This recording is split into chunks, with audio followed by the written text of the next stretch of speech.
जिनसे जीव प्रभावित होता है। पहला आंसर भी सही है, विषय और कषाय। अब इसके अलावा और कौन सी दो वस्तुएं हो सकती हैं?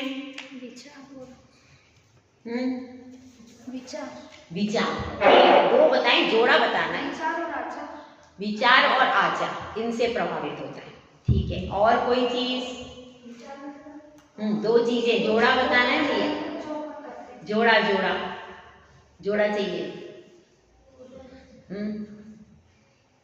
हाँ, पुरुषों में बताएंगे, जोड़ा बताएंगे जिससे व्यक्ति प्रभावित होता है। जोड़ा, राग और द्वेष। बहुत अच्छी। और बात बताइए, और कोई बताएगा? जोड़ा। मोह और क्या? मोह और माया। मोह और माया।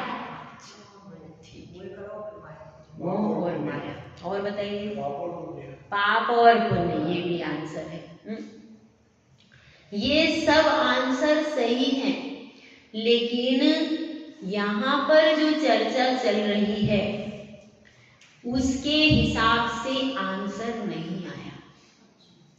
वो कुछ और भी, वो भी जोड़ा है, वो भी जोड़ा है, एक के पीछे दूसरा, दूसरे के पीछे फिर वही, इस तरह से वो भी सर्कल हमेशा चलता रहता है। वो भी दो चीजें, वो भी जोड़ा है। हाँ, कौन सा है? स्त्री पुरुष नहीं, स्त्री पुरुष है, उपादान और निमित्त। ठीक है, अभी और अपन आगे चलते हैं। हाँ भाई, पंडित जी आ गए, इनसे पूछ लें भाई। आत्मा और परमात्मा। हाँ भाई, ऐसा है, जोड़े की चर्चा चल रही भैया है। तो एक जोड़ा ऐसा है जिससे यह जीव प्रभावित होता है, वह जोड़ा कौन सा है? जोड़ा कौन सा है?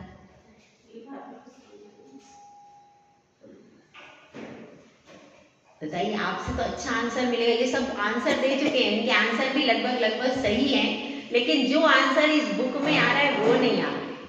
तो आप बता दीजिए।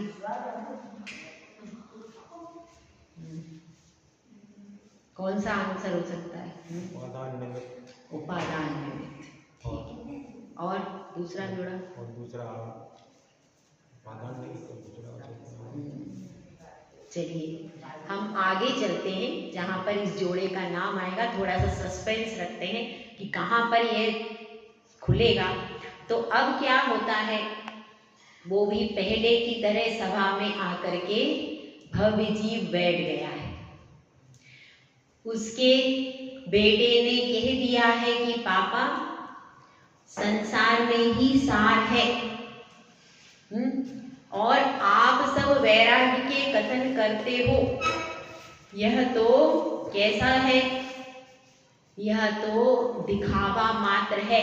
मैं साधु संत को नहीं मानता। उसका बेटा कैसा था? साधु संत को नहीं मानता हूं, और मेरी इनमें बिल्कुल श्रद्धा नहीं है। इसलिए आप भी इन सब के प्रपंचों में मत पड़ो और जल्दी से घर वापिस आ जाओ। तो अब वह सोच रहा है, वह भी परीक्षा के लिए ही आया है, लेकिन अब उसकी परीक्षा पूरी हो नहीं पा रही, क्योंकि इधर वो सवाल करता है, उधर उसके सवाल का उत्तर गुरुदेव दे देते। तो अब वह नए प्रश्न के साथ गुरुदेव के पास आ रहा है और गुरुदेव से पूछता है कि गुरुदेव, यह बताइए कि इस संसार में आपने कहा, क्या कहा कि स्वर्ग में सुख है। तो स्वर्ग के सुख के लिए यह जीव तो बहुत ज्यादा कैसा पुरुषार्थ करता रहता है, हमेशा लगा ही रहता है उन्हीं चीजों में, विषय भोगों की तरफ ही इसकी दृष्टि है। तो उस जीव को आपने स्वर्ग की संपदाएं दिखला दी, अब जो उससे उसको यह सुख मिल रहा है, इस सुख पर से दृष्टि कैसे हटाई जाए? कैसे उसकी दृष्टि इन सुखों से हटेगी? क्योंकि पूरे संसार में सभी विषयों के सुख के पीछे भाग रहे हैं कितनी जनता? 99.99 अपन तो बहुत थोड़े हैं जैन, और अब तो एक एक सपूत होता है, तो अब तो और वो भी कहाँ जाता है, विदेश में। तो फिर हम तो बहुत कम रहते जा रहे हैं। तो ऐसी अवस्था में बहुमत का जमाना है, तो बहुमत तो यही कह रहा है कि पंचेंद्रियों का विषय सुख ही सुख है। कह रहा है कि नहीं? कह रहा है।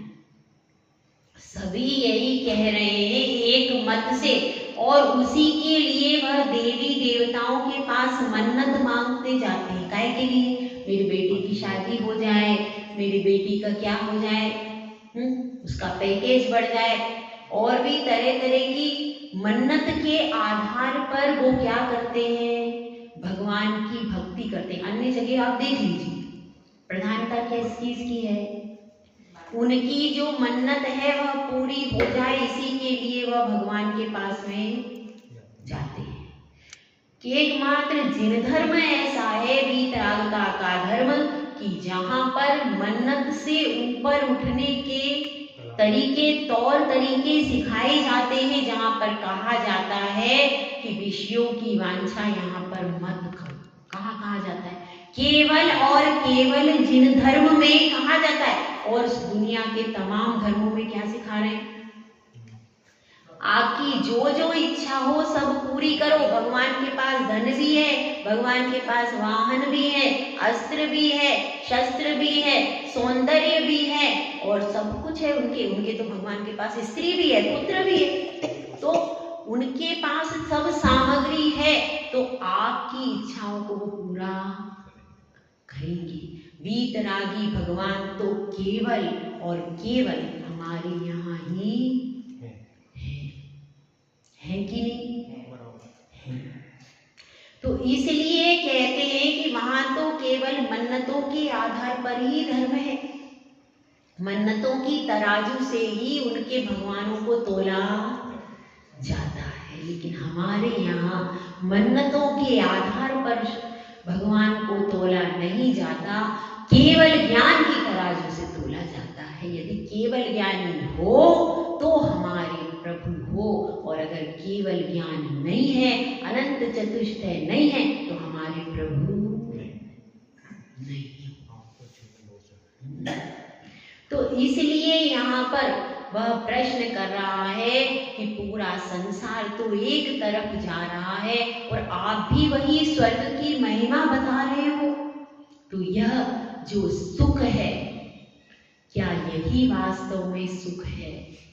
जो पंचेंद्रिय का विषय सुख बताया जा रहा है, यह ही सुख है, अथवा परमात्मा को इससे कोई अलग सुख मिलता है?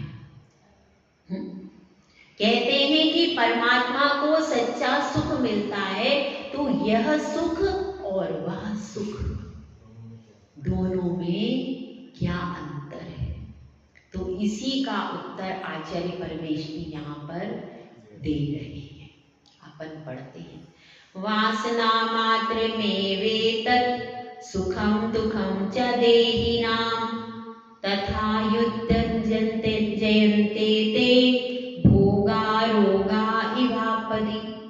इसमें कहा गया है, जो जोड़े की बात चल रही थी, वह जोड़ा है सुख और दुख। सुख और दुख से यह जीव प्रभावित होता है कि नहीं? होता है। जब सुख आ जाता है तो एकदम फूल जाता है, और जब दुख आ जाता है तो एकदम कूल जाता है। होता तो है, फर्क तो पड़ता है, संसारी जीव है। तो उसकी बात चल रही है, वासना मात्र में वेतत्। यह जो सुख और दुख है, यह मात्र, वासना का अर्थ यहाँ पर क्या है? कल्पना।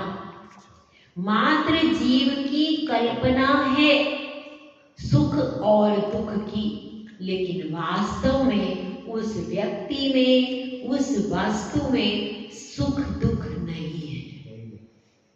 क्या कह रहे?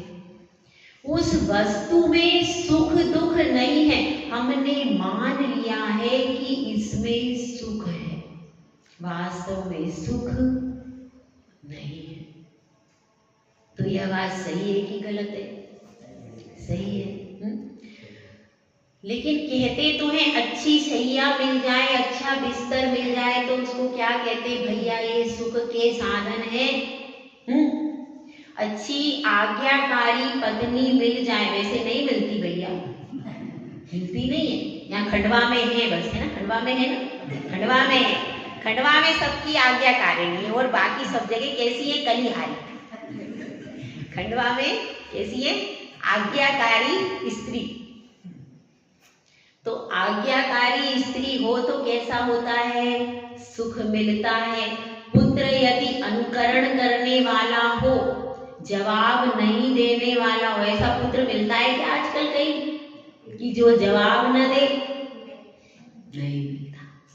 खंडवा में मिलता है। खंडवा में सब कुछ, खंडवा की जितनी भी स्त्रियां हैं सब आज्ञाकारिणी हैं और पुत्र ऐसे हैं जो जवाब नहीं देते हैं। तो यहाँ को छोड़कर अन्य जो जगह इंदौर में, सनावत में और सब जगह पर, कहाँ, सब जगह पर ऐसी स्त्रियां मिलती हैं। या तो धर्म नगरी, यहाँ पर सब कुछ अच्छा अच्छा मिलता है, तो उससे सुख मिलता है। ऐसी अपनी क्या है, कल्पना तो है, धारणा तो है।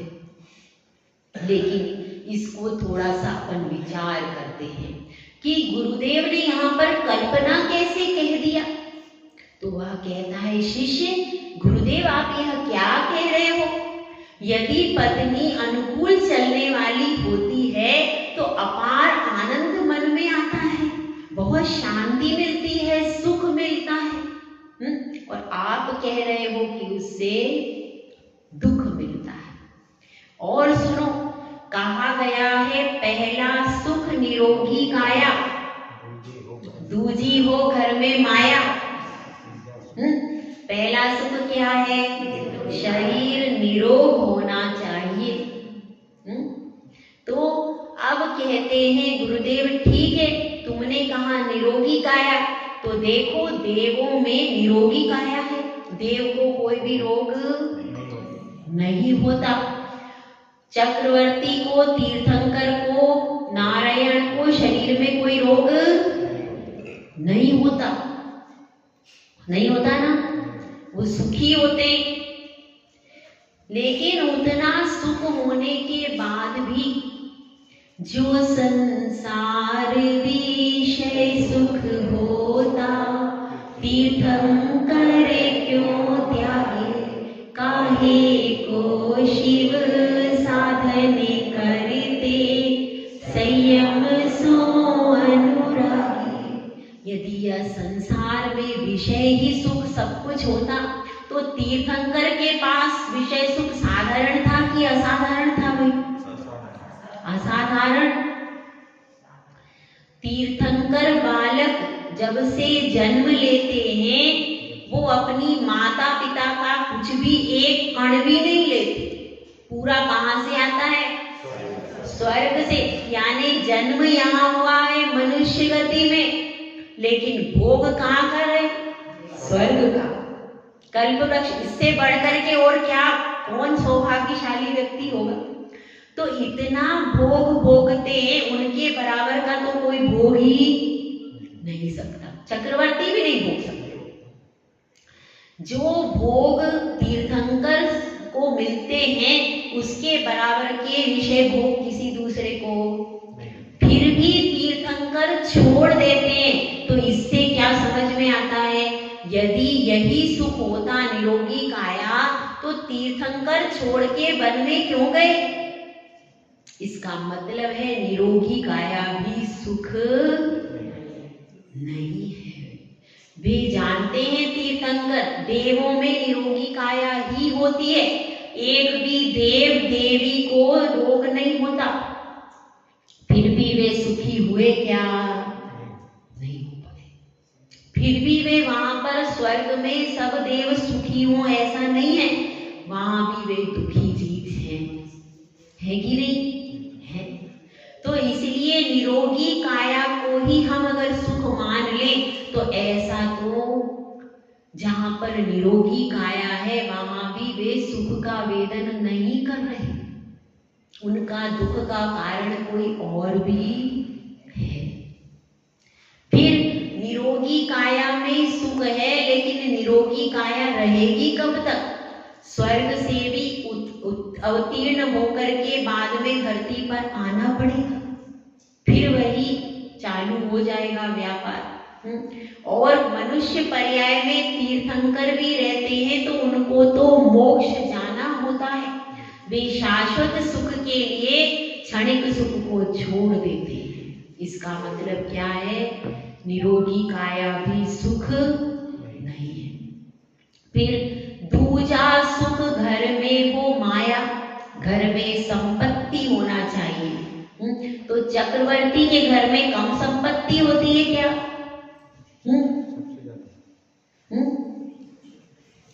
वह 18 करोड़ घोड़े 84 लाख हाथी, और क्या होता है 96,000 रानियां, 14 रत्न, 9 निधि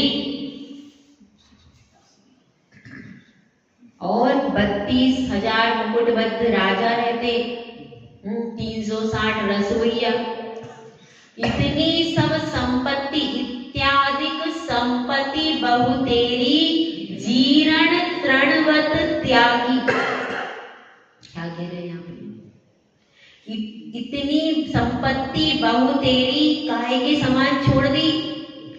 तिनका होता है, वो तिनका भी चटाई बनाने के काम में आ जाता है, लेकिन जो जीर्ण तिनका होता है, जीर्ण तिनका मतलब जो अपने हाथ में अपन पकड़े और वो तुरंत चूरा चूरा हो जाए, उसका क्या बन सकता है? कुछ भी नहीं। तो इतनी संपत्ति उन्होंने जीर्ण तिनके के समान छोड़ दी, ये बड़ी बात है कि नहीं? इसका मतलब दूजा सुख घर में हो माया भी सही नहीं है, धन संपत्ति भी नहीं है, उससे भी सुख की उत्पत्ति नहीं होती। इसका मतलब यही हुआ ना, अगर उससे सुख की उत्पत्ति होती तो चक्रवर्ती क्यों छोड़ते? और अगर इतनी संपत्ति के साथ में मरण कर ले तो कहाँ जाता है? 7वें नरक में निश्चित। जो 2 चक्रवर्ती हैं और दोनों ने उस अथाह वैभव के साथ में मरण किया, उनको तो सुख मिलना चाहिए था, ना, क्योंकि माया धन ही सुख है। तो इतनी अपार वैभव, 6 खंड के स्वामी, इतना अपार वैभव और उस वैभव के साथ में मरण किया, तो दूजा सुख घर में वो माया सही है ना, तो उनको तो सुख मिलना चाहिए था, तो वो तो 7वें नरक में चले गए। ये कैसे हो गया? सही है कि गलत है? हुआ तो यही ना।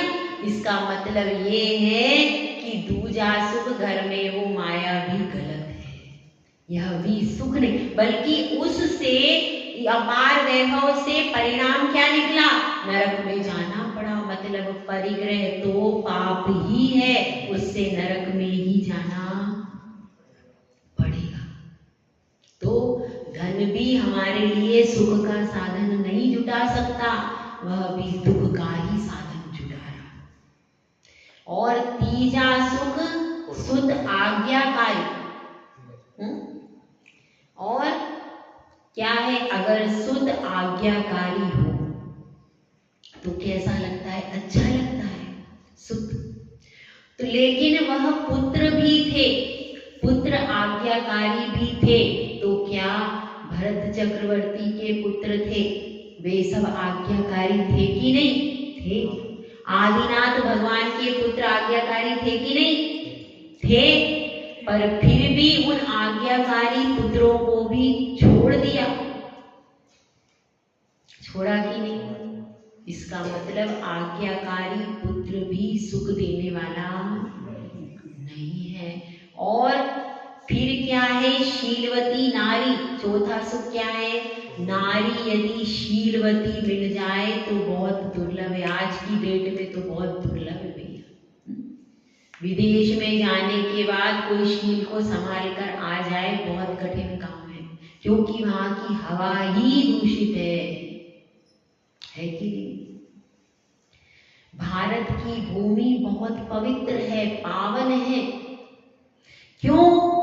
यहाँ की भूमि में शील की धारा बहती है, इसलिए भारत की भूमि पावन है। यहाँ से ही 24 तीर्थंकर मोक्ष में जाते हैं, इसलिए भारत की भूमि पावन है। यही वह अयोध्या है जहाँ तीर्थंकरों का जन्म होता है। क्या अमेरिका से कोई तीर्थंकर कभी मोक्ष गया क्या? किसी तीर्थंकर का जन्म चीन में हुआ क्या? क्या हमारे बच्चों को हम आज तक ये सिखा पाए कि भारत यह वह पावन भूमि है, भारत वह पवित्र भूमि है जो कि जहाँ से कई सारे जीव मोक्ष जा चुके हैं। कितने जीव? बहुत सारे जीव। म्लेच्छ खंड में वह पवित्रता नहीं है, लेकिन फिर भी सबकी आंखों में सपना विदेश का ही है, क्योंकि हम संस्कार भारतीयता के डाल नहीं पा रहे। इसलिए तो अपनी बात चल रही है सुख और दुख की, तो वास्तव में ये सारे सुख तीर्थंकर के पास थे, चक्रवर्ती के पास थे, नारायण के पास भी थे।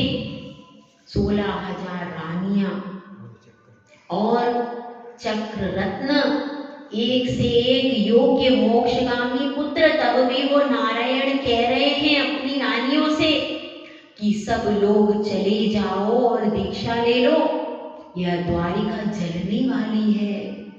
अब इस द्वारिका को कोई नहीं बचा सकता, सिर्फ हम दो ही बचेंगे, इसलिए जाओ और दीक्षा ले लो। वे रानियां भी कैसी हो गई? सब शीलवती रानियां थी और सबने जाकर के दीक्षा ले ली है। रुक्मणी आदि सबने, 8 पटरानियां थी, 8 रानियों ने जाकर के वहां, और भी बहुत सारी रानियां, पूरा परिवार चला गया और दोनों जंगल में चले गए। बताइए क्या सुख होगा नारायण ने, थे कि नहीं? सोने की वो द्वारिका थी, सोने की द्वारिका को बनाने पर उतना सुख नहीं हुआ, जब वो जली होगी धू धू करके तो कृष्ण और बलराम के हृदय पर कैसी बीती होगी। अपने आगे अपना घर जल जाए, बहुत दुखी होते हैं उसके लिए। तो इतना होने के बाद भी उसको छोड़ना ही पड़ा ना, छोड़ना पड़ा। तो वह सुख कैसे आ कि जिसको छोड़ना पड़े, सुख तो ऐसा हो कि हमारे साथ हमेशा रह जाए, ऐसा सुख होना चाहिए। तो इसके लिए यहाँ पर कह रहे हैं, वासना मात्र में वेतत सुखम दुखम चा देहिना। इस संसारी जीवों का वास्तव में जो सुख दिखाई देता है, वह वास्तव में दुख का ही सृजन करता है, क्योंकि पुण्य जो होता है, उस पुण्य के उदय में व्यक्ति ज्यादा पाप कर लेता है। चक्रवर्ती के पुण्य का उदय है कि पाप का उदय है? पुण्य का उदय है चक्रवर्ती का, लेकिन वह इतना अभिमानी हो जाता है कि उसमें सप्त व्यसन कर लेता है और उसमें इतना पाप करता है कि 7वें नरक में चला जाता है। इसको कहते हैं पुण्यानुबंधी पाप। और पाप के उदय में व्यक्ति इतना पाप नहीं कर पाता है। पाप के उदय में तो व्यक्ति के पास इतने साधन भी नहीं रहते विषय भोगों के, तो पापानुबंधी पाप करने वाला कभी कभी पुण्य का अनुबंध भी कर लेता है और पाप के उदय में पाप भी कर लेता है, दोनों प्रकार की व्यवस्था। तो इस प्रकार से अपन यह सोच रहे हैं, यह विचार कर रहे हैं, गुरुदेव ने कहा है वासना है, कल्पना है, आपके प्लेट में रसगुल्ला रखा है, इतने में पत्नी आ गई श्रीमती जी, यहाँ खंडवा वाली नहीं थी, दूसरी माँ का सनावत वाली, सनावत की कोई अब नाम नहीं पता मुझे, सनावत की कोई श्रीमती जी आई थी और उनके श्रीमान जी प्लेट में रसगुल्ला रख दिया था और उसने क्या कहा वो सुन लो। वो कहती है दिन भर फालतू बैठे रहते हो, दुकान तुम्हारी चलती नहीं है, मुझे फालतू में ले आए, मेरी जिंदगी बर्बाद हो गई तुम्हारे साथ में बंध के, कुछ कमाते धमाते नहीं और खाने को आ जाते हैं। अब क्या होगा? अब वो रसगुल्ला अंदर जाएगा क्या? है रसगुल्ला बहुत अच्छा बना है, फिर क्या हो, लेकिन अब वो रसगुल्ला खाते बनेगा क्या? नहीं बनेगा। नहीं, अपनी तो सब अच्छी बढ़िया एकदम A1 स्त्रियां यहाँ की, ऐसा नहीं बोलते। तो अब वो इसलिए अब रसगुल्ले में पहले सुख था ना, 5 मिनट पहले जब वो रसगुल्ला प्लेट में आया था तब उसमें क्या था? सुख था। अब भी वो वैसा ही है, उसके स्वाद में कोई अंतर नहीं, लेकिन जो शब्द कान में पड़ गए तो अब वो अच्छा नहीं लग रहा। आप प्लेट सरका के तुरंत वहां से उठ करके चले गए।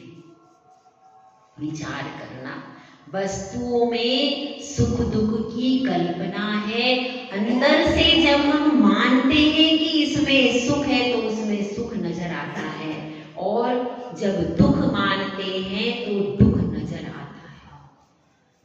हमारी मान्यता के आधार पर वस्तुओं में सुख दुख का सृजन होता है। इसीलिए यहाँ पर कहा है वासना मात्र में वेदत सुखम दुखम च देहिना, सुख और दुख इस संसारी जीवों के कल्पना मात्र है, तथा युद्ध जयन्ते येते। इसीलिए ये भोग वास्तव में क्या है? रोग है। भोग क्या है? रोग के समान है ये भोग, यह रोग को ही उत्पन्न करते हैं। अब उसकी शंका का समाधान हो गया है उस भव्य जीव का।